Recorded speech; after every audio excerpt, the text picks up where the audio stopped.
Y ya estamos de vuelta, qué bueno que continúan con nosotros. Antes de la pausa, te dije que tengo una ligera duda que me surgió, y es que quería preguntarte, en la universidad yo recuerdo que en mi clase de oratoria y discurso, mi profesor nos asignó a la clase redactar un poema. ¿Qué pasa? Ay, Dios mío, profesor, no vea esto. ¿Qué pasa? Que esta individua no escribe o no escribía. Entonces lo que yo hacía era que tomaba un poema de internet y se lo llevaba al profesor y yo, mire, profesor, ahí está, porque yo entendía que escribir era algo muy difícil y que además de todo debía gustarme. Además yo me exijo mucho, para mí la excelencia es muy importante y yo entiendo que si yo no voy a hacer algo bien, yo no lo hago. Entonces, tomando eso en cuenta, después escribí, y ya tengo cosas mías propias. Entonces, tomando eso en cuenta, ¿tú consideras que es difícil escribir? Sí que lo es, pero a lo mejor la respuesta es muy personal y cada uno podrá decirlo, cada uno de los que se dedica a escribir lo dirá de una manera diferente. En mi caso, necesito estar inspirado. Para mí es importante pues, conectarme con la musa, que la musa me pueda invadir. Y muchas veces me ha pasado que a lo mejor en Madrid pues voy en el metro y de repente lo que saco es el teléfono porque es lo único que tengo a mano. Y he escrito muchísimas cosas muy interesantes en el móvil, precisamente porque no tenía papel y lápiz en ese momento. Pero otras veces te sientas y te quedas en blanco, la famosa página en blanco del escritor, en la cual no te sale absolutamente nada. Y muchas veces luego te vas a la cama, te despiertas por la madrugada y en ese momento te sale lo que querías o algo muchísimo mejor de lo que habías pensado. E incluso, aunque lo escribas y vuelves a leerlo, revisas e intentas mejorarlo. O sea que puede depender de quien te responda, pero en mi caso es difícil porque no es una cuestión automática. Y hay algunas personas que se dedican a esto como un trabajo, pero hay otras personas que lo hacemos porque nos sale del alma, y así lo entiendo yo. Sí, también hay personas que lo hacen de hobby. Efectivamente. Sí, hubo un tiempo en mi vida en que la escritura fue un hobby también. También funciona como terapia y como desahogo. Y así sucesivamente. Entonces, yo quiero saber si alguna vez tú no has tenido lo que se llama el famoso bloqueo del escritor. Sí, lo acabo de mencionar. Te quedas enfrente y está esa página en blanco que no se llena nunca e intentas, pues lo tienes todo en la cabeza, tienes hasta el final, pero no sabes cómo empezar. Por tanto, es complicado a veces. Frustrante. Es frustrante, pero te dedicas a hacer otras cosas y ya luego vendrá. Se lo dejas a la musa y ya te inspirará en un momento. Yo me hago café y pues intento relajarme. Ya luego después intentaré hacerlo y seguro que saldrá. Evidentemente. Y cuéntame, ya que tú tienes 20 años en España y tu mayor formación ha sido allá, ¿hay alguna diferencia entre la redacción o literatura española con la dominicana? Bueno, aquí de los grandes escritores y muchísima gente en este país hay muchísimas cosas muy, muy buenas y siempre lo ha habido. República Dominicana se ha distinguido, yo creo que históricamente, desde que éramos colonia, hace 500 años, precisamente también por eso, por tener personas importantes en las letras hispanas. Sin embargo, claro que hay diferencias, yo creo que las hay aquí con respecto a España o respecto a otros países, y lo que sí me parece es que se escribe mucho en este país, se publica mucho, y bueno, y me interesaré muchísimo más por conocer lo que tenemos actualmente, pero sí, hay diferencias importantes y no son ni buenas ni malas, pero son diferencias. Claro, por supuesto. Y tomando en cuenta que emigrar a otro país siempre es algo difícil para acostumbrarse de una cultura a otra, ¿el choque de cultura fue un factor en tu desarrollo como escritor? No fue ninguna dificultad para mí.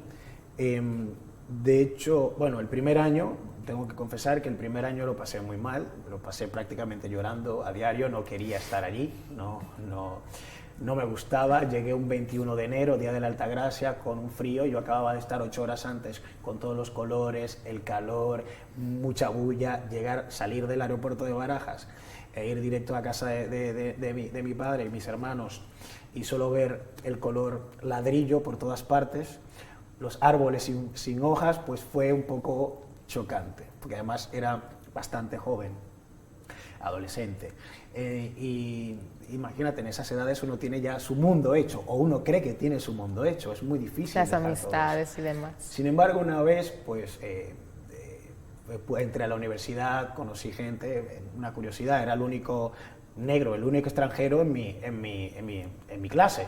Luego hubieron más, o no sé, seguramente que antes hubieron más que yo, más aparte de mí, pero en ese momento era el único. Y no sentí ni racismo ni me sentí desplazado, todo lo contrario. Creo que me pude adaptar, entre comillas, que es una palabra que no me gusta utilizar. Yo creo que más bien pudimos hacer lo que es un intercambio bidireccional. Yo iba de otra cultura, pues me encuentro con una cultura distinta, que al final es lo mismo, hablamos el mismo idioma y a partir de ahí nos podíamos entender. No fue difícil en ese sentido, y yo creo que también el ser parte de un momento determinado de la migración dominicana que corresponde con la oleada de la reagrupación familiar, que de eso hablamos en el libro, que no es la anterior, que son los migrantes de los años 80 y 90, que es una migración que llegó sin nada. Yo llegué con el colchón de tener a mi familia y tener a gente en la cual yo podía apoyarme, estaban mis hermanos. Por tanto, mi momento migratorio fue muy distinto al que tuvo mi padre o tuvo mi madre Colasa también para hacer ese trayecto. Y es muy diferente también al que tienen mis sobrinos, que todos han nacido allí. Han nacido todos allí, por tanto no conocen otra realidad. Es una realidad muy diferente, sin embargo son muy dominicanos, pero están muy mezclados porque hablan español, hablan con la Z, es muy normal, pero son niños que ya van cumpliendo los 10 años, alguno de ellos, alguna de ellas, la mayor, por ejemplo, y claro, es lo que conoce, y de eso es lo que nosotros en la próxima edición, que dedicaremos, no una edición, sino el próximo volumen, lo dedicaremos a la feminización, a la mujer dominicana, y el tercer volumen lo dedicaremos precisamente a los nuevos perfiles de la migración, pero a los perfiles nacidos allí. Yo creo que precisamente en ese trabajo es el que estamos haciendo, el de analizar, de ver y de mostrar precisamente a la República Dominicana la realidad que tiene fuera de aquí. Perfecto. Y ya que tú estás hablando de tus libros y tus aportes a la literatura, háblanos un poco al respecto. Aquí tengo 2 libros. Tengo este y tengo este. Tengo este, que es La Comunidad Dominicana en España, y de una aproximación histórica a perspectivas de futuro.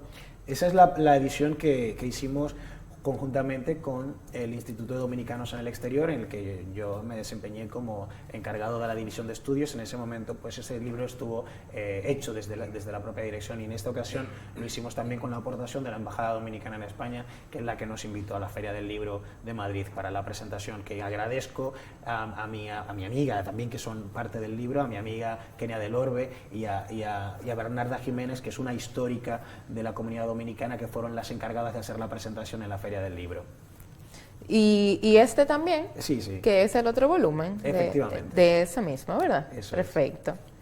Bien, y tomando en cuenta la digitalización y la juventud de hoy en día, ¿cuál consideras tú que sea el factor determinante para que la juventud de hoy en día, valga la redundancia, no se vea interesada en la lectura actualmente? Porque es notable realmente. Bueno, en general, yo creo que no es que no esté interesada, a lo mejor no le mostramos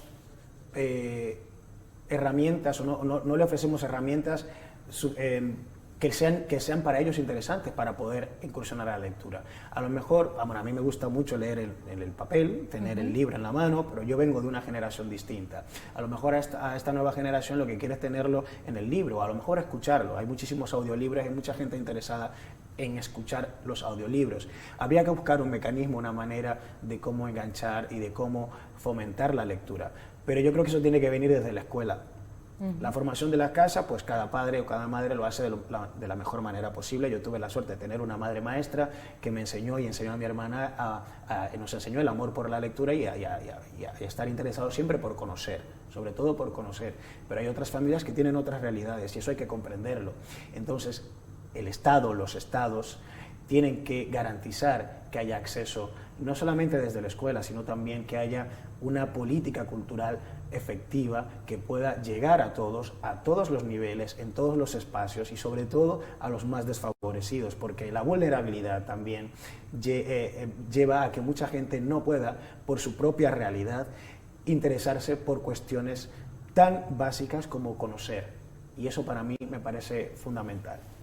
Por supuesto. ¿Y de qué manera tú crees que pudiera hacerse este fomento de la lectura en la juventud y demás, y de todo el conglomerado y de todo el ciudadano dominicano, por supuesto? La estructura existe y yo creo que se hace un trabajo desde las escuelas. Yo recuerdo que mis maestros estaban muy interesados siempre en que leyéramos, en que pudiéramos saber, conocer y para poder tener una cultura general y poder tener una conversación, poder conocer, saber, saber en qué lugar estás. Pero esa estructura existe, pero yo creo que se podría mejorar el trabajo que se hace a lo mejor desde los espacios culturales, fomentar, ayudar, apoyar económicamente a los centros, a las escuelas de Bellas Artes, por ejemplo, que son centros de formación que aportan mucho a la sociedad, sobre todo a los pueblos, que son los más necesitados en este caso, porque siempre la capital tiene todo.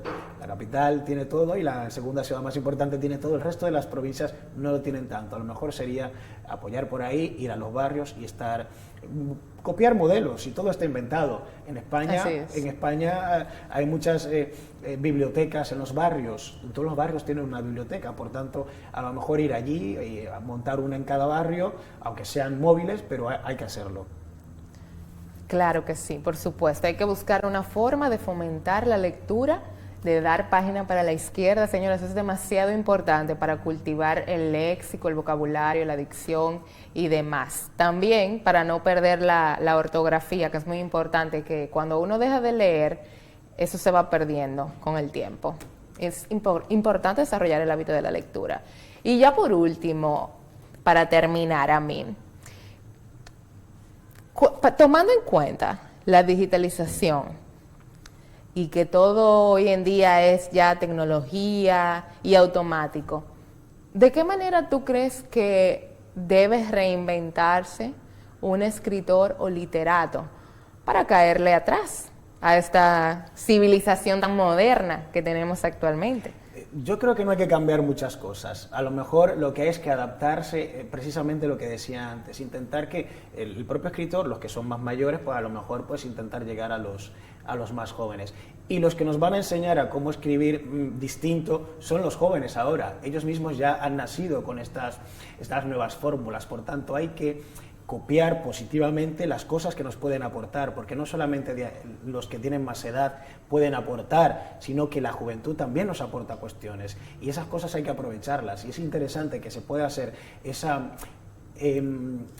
¿cómo diría?, esa conexión intergeneracional entre personas de distintas edades en las que podamos retroalimentarnos todos y escribir todos y aprender todos. Además, hay una cosa que quería comentar precisamente por el trabajo que estoy haciendo ahora, que saldrá dentro de poco, en el mes de enero, febrero, estaremos publicando un libro, también de investigación histórica. El título no lo quiero adelantar para que esté a la expectativa, pero trata también de eso, es decir, cómo desde una perspectiva histórica se puede hablar de algo que tiene que ver con nuestra historia. En este caso hablaremos, el libro es sobre Duarte, sobre Juan Pablo Duarte, el padre de la independencia, de la independencia dominicana, pero desde una perspectiva diferente, mirando lo que han hecho los anteriores escritores, los historiadores, pero desde una visión muy distinta, es decir, una visión más crítica, que pueda encontrar algunas cuestiones que a lo mejor no se habían tratado de una forma tan amplia, precisamente a lo mejor por cuidar las formas, etcétera, etcétera. Para nosotros resulta interesante las cosas de las que no se han hablado mucho, porque la gente joven quiere conocer esos aspectos, porque a lo mejor la historia muchas veces puede resultar aburrida. Pues lo que nosotros proponemos es algo muy distinto, muy diferente, y el libro estará disponible dentro de pocos meses. A ver si puede resultar interesante para todos. Vaya, pero mira, me resulta bastante interesante que tú decidas indagar nuevamente en algo que ya está escrito. Y me parece muy importante que tú hayas decidido reinventar esa historia ya, porque es importante indagar en la historia de nuestros antepasados, porque dice un adagio que el pueblo que no conoce esa historia está condenado a repetirla, definitivamente. Bueno, ha sido un placer para nosotros haberte tenido aquí. El placer es mío. Definitivamente esta entrevista ha tenido un contenido muy sustancioso e interesante. Nuestros televidentes van a tener mucho contenido enriquecedor. Hasta aquí, lamentablemente, ya hemos terminado. Nos vemos en una próxima entrega el viernes próximo. Amin Arias Garavito, lo despedimos con un aplauso. Muchas gracias por haber estado aquí. Hasta la próxima. Se despide Coral Hernández. ¿Y cómo tú le dices a una gente que confíe, que tenga esperanza, si nadie había hecho nada para ayudarles a vivir mejor? La confianza se gana. No se trata de gastar más, hay que gastar mejor. El dinero público es de todos los dominicanos. Tenemos la obligación de pensar por primera vez en que nos vaya bien a todos. Es el momento de estar cerca de la gente. Por eso no vamos a aumentar impuestos. Porque el cambio se trata de ti. El cambio comenzó. Gobierno de la República Dominicana.